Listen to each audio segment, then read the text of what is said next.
to No Guilt, Just Growth. I'm Kristen Pomper, wife, coach, and corporate working mom of two. I help ambitious working moms stop running on empty and start building lives they're obsessed with, without the guilt or burnout. I'm on a mission to redefine what success looks like for moms, because one thing I know for sure, it's not about putting everyone else's needs above your own. If you're ready to stop surviving and start thriving, you're in the right place.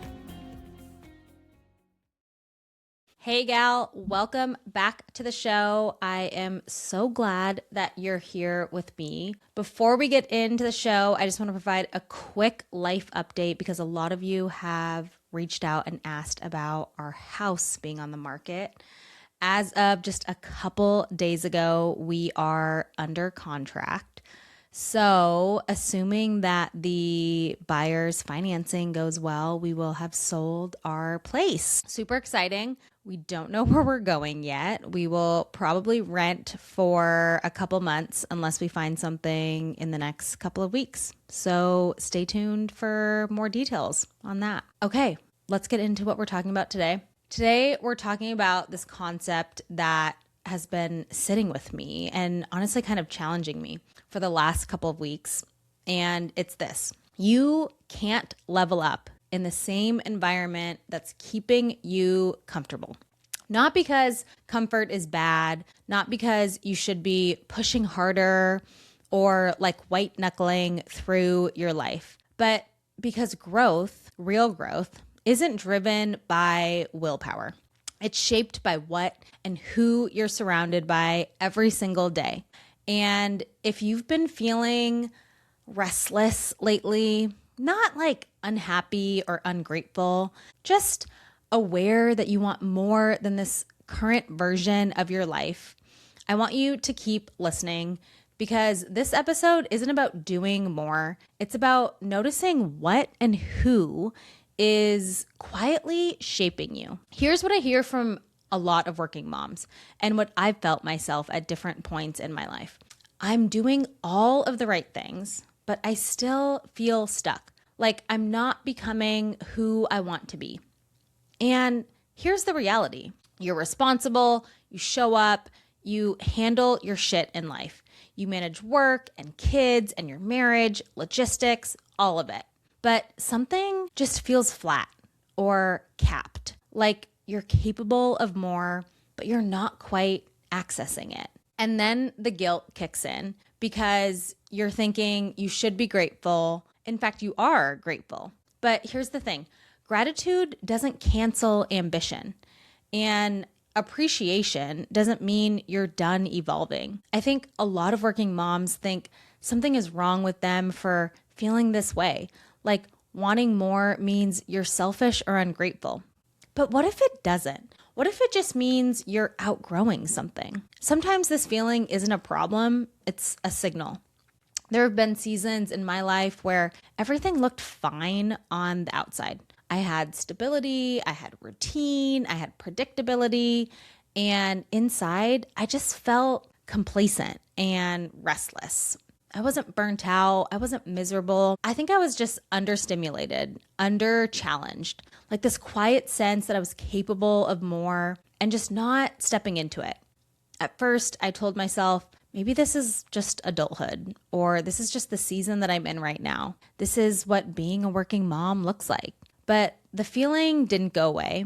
And when I slowed down and really paid attention, I came to this realization that nothing around me was asking more of me. The conversations were safe, the standards were comfortable, expectations were familiar, and without meaning to, I had built this life that supported staying exactly the same. That doesn't mean the people were bad. It doesn't mean the environment was toxic. It just wasn't aligned with who I was becoming or who I wanted to become. And naming that was super uncomfortable, but also incredibly freeing because it helped me stop blaming myself and start adjusting my surroundings. I think this matters so much for working moms because as life fills up, our worlds just quietly shrink. We spend most of our time at work, at home, managing logistics, friendships change, schedules tighten, time is limited, energy is precious. So the few environments that you are in carry more weight than you realize.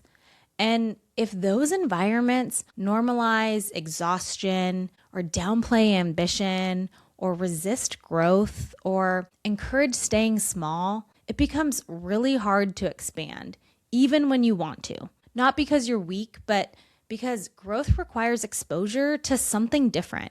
And here's the thing. You don't need one person to level up in every area of your life. That expectation is unrealistic and unfair. If you find someone that levels you up literally in every area of your life, latch onto them because those people are so rare. But what you need instead is a board of influence. Here's what I mean. You might have one person who elevates your career thinking. You might have someone else who inspires you to get into the best shape of your life.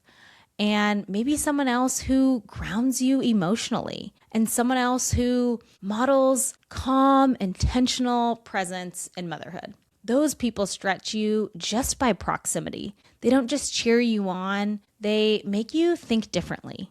They question the status quo, and they're worth prioritizing. I also want to talk about friendships for a sec, because this isn't about cutting people out. It's about awareness. Some people love you deeply, but don't love change. They might minimize goals or normalize staying stuck or mock ambition or feel uncomfortable when you grow. And I think here's the truth that we don't talk enough about. Someone can be loving and still limiting.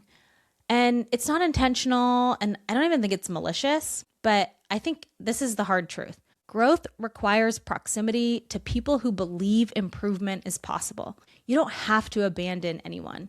You just have to stop shrinking to stay relatable. I think about this in multiple different contexts. So let's talk about work, because this one's huge. You might be spending 30, 40, 50, sometimes 60 hours a week with these people. You absorb their standards, their pace, their mindset, their expectations. So I would just encourage you to ask, is excellence expected or optional here? Are high performers celebrated or are they resented? Is accountability normal or is it avoided? Are people growing or are they just surviving? People who show up differently will rub off on you. Growth is often caught, not taught.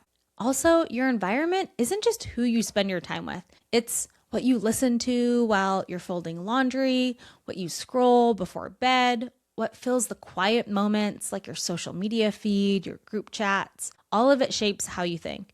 And for many working moms, the most restrictive environment isn't external, it's internal. It's the constant, I should be further along, I'm behind. This is selfish. You can change jobs, you can change relationships, you can change routines. But if your inner dialogue stays harsh, growth won't feel safe. If you take anything away from this episode, I want you to simply notice how you talk to yourself. If you wouldn't speak to your bestie in the same way, get rid of it. All right, let's make this tangible. Here's 5 ways you can level up your environment this week. These aren't just like fix everything steps. They're awareness shifts that create momentum. So first things first, I want you to audit what's normalized around you. What do you notice that people complain about? What do they accept? What do they strive for? Your future is shaped by what you normalize, what you tolerate. Next, I want you to intentionally add one expanding voice. It could be a podcast, a mentor, a friend, a leader. Doesn't have to be 10, just one voice that stretches you, that elevates your thinking, that challenges you to dream bigger. Okay, and this one's a big one. Easier said than done, but might be the most important for us working moms. We have to stop apologizing for wanting more. Wanting growth doesn't mean that you're ungrateful. It means you're alive, and that doesn't require permission or an apology. Okay, number 4. Ask yourself, who do I become around this person? Think about the people that you surround yourself most with. Reflect on whether or not you feel energized or drained after you spend time with them. Do they expand you or do they keep you small? And then lastly, build environments that support who you're becoming. This might mean different conversations, different rooms, new boundaries, new inputs. You don't need to burn bridges. You just need to build new ones. I hope you hear me when I say, if you've been feeling stuck lately, it doesn't mean that you're failing. It might mean you've outgrown some of your surroundings. Comfort isn't the enemy, but staying comfortable forever will keep you the same. You're allowed to want more. You're allowed to evolve. You're allowed to build a life and an environment that supports who you want to become. Lastly, I'll leave you with this. How you show up every single day matters more than you realize, because whether you know it or not, you are already on someone else's board of influence. Your energy, your standards, the way you speak about your life, the way you handle challenges, someone is watching how you move through the world and subconsciously deciding what's possible for them. So bring the energy, be the light, level up the rooms that you walk into, not from pressure, but from intention. Become the woman people feel clearer around. Become the woman whose presence raises the standard. Become the woman others want to spend time with, because your way of being quietly calms them higher. When you do that, your environment doesn't change. It rises to meet you. I hope this episode resonated with you. I honestly feel like I needed to hear it myself. Have a kick-ass week, and I am already looking forward to being back with you in the next episode.